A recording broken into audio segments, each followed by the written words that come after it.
What's good, guys? This is a clip from our latest episode of the Gaming on the Block podcast. Hope you guys enjoy. For me, it's more of a time commitment than anything else that determines what platform do I want to be gaming on. And I think that's probably true for a lot of adults, especially that have kids.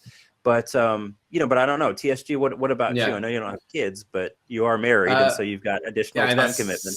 That's somewhat like a kid, right? No, hopefully she's not watching the clip here. No, never. I personally, and I started off as a console gamer, and majority of the time I still am. This is the first, like I say, PC. I actually just have a gaming laptop. But this is like the first time I've had a PC that's like powerful enough to run games at like the ultra settings. I've never had that before. So I'm starting to transition into PC just because I work so much on PC anyway. And I don't really because for me to play console, I either have to set it up here or go onto the TV. And if I'm playing console, I'd rather sit on like a massive TV than we're in my office anyway.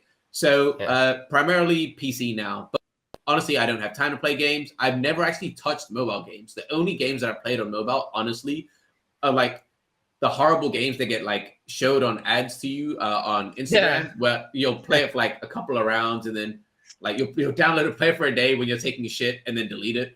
Really? The only games I've ever played on mobile. And I understand and I've played Risk on mobile. That's another one, but that's a good one. That's a really good one. That's a good one. That's a good one. Yeah. I think for me, actually, and the thing that I think is interesting, because mobile also, I guess, constitutes tablets, right? So would you guys agree to that? Like, would a tablet be considered mobile gaming? Yes. Yeah, I'd say so. So I think, like, for me, I just wouldn't like playing games on, like, a small phone. So the fact that I've just recently got an iPad, or, like, a decent tablet now, it's like, I'd be more open to it, right?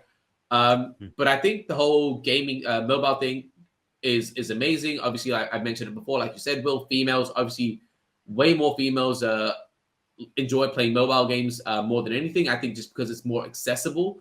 Like, again, I think this is a general statement, but I think it is very accurate just based on, even if you look at like we have the term crypto bros. I don't know if we have like a crypto girls, like it's not a common thing. So I think like in technology, the demographic has always been largely males. So consoles and PCs, there have just been less females really on like the ratio of males to females in the space is just been like obviously one-sided. Whereas mobiles, it's like, it doesn't matter if you're a boy, a man, a woman, or a child, you have a mobile. So it's like, it kind of evened out the playing field for everyone to get involved. I think that's really cool.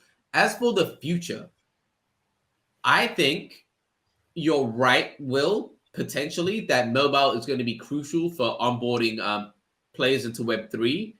Mm-hmm. But the future that I actually see, just that the way that console started, and then it was actually PC that started, right, with Pong and stuff. Like, before we had consoles, it was PC gaming. Right. So we had PC gaming, and then we moved on to console gaming, and then we moved on to mobile gaming. And the next thing, I think a lot of us were tripped up in for the past like 5-10 years. Everyone was like, yo, VR is the thing. The thing that I think is actually going to be really crazy for Web3 is going to be AR. The way that we saw, and something that I want to mention, like a stat about mobile gaming, and this is so fascinating.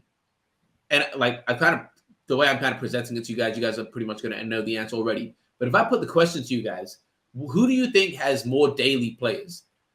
Pokemon Sword and Shield, which is obviously the highest grossing franchise in the entire world, or Teamfight Tactics? What do you think has more players per day? I presented it in a way that you guys should know the answer. You've given the answer before, haven't you? Have I? I think so. Oh, have I done that? All right, cool. Yeah, sorry, man, because I've just been researching it. But it's Teamfight Tactics, right? And it's like, 8 million players compared to, and I even did additional research on this, where I was looking on Twitch. Did I say that as well? I might have said that already. But like on Twitch, like if you're looking at Teamfight Tactics, active viewers on Twitch for Teamfight Tactics is like 30,000 active viewers. And Teamfight Tactics is a mobile game. But if you look on Pokemon Sword and Shield, you would think it'd be way more because of it being Pokemon. But there's only 2,000 active viewers. So that's like 15 15 times more because it's a mobile game. That is So I think that's crazy, an isn't it? insane number. It blew my mind. But yeah, I didn't know I presented that already. Sorry, guys. And it's Pokemon as well. So like the IP, it's Yeah. crazy. Yeah. Big IP in gaming. But TSG, I think you're onto something important here, which is that the capacity for engagement with mobile games is actually larger than you might consider, and it's especially interesting because I remember when myself and other gamers, when we saw mobile coming out, a lot of the discussion that I heard was it's not real gaming, right? It's whatever that means. But we actually see that where the engagement levels are really high with streamers, and PvP content does really well in the influencer and creator space.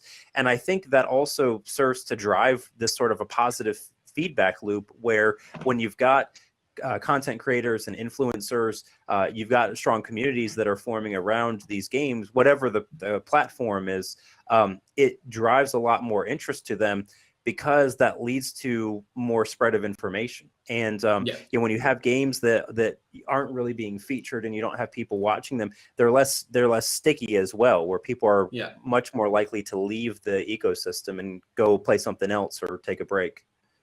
So let's talk about AR and VR, because I think this is the biggest misconception or maybe idea that I hear around the metaverse is the metaverse must be something that's a VR world, or at least at a minimum like an AR world, where you can go in and just be walking around and you can see everything around you. We've talked on here about the concept of sort of the lobby to the metaverse, maybe just being a place that you're able to walk through and engage with different brands and IP and gaming structures. How do you all see AR and VR technology enabling or being essential, or not really mattering, just being another version of gaming in this space?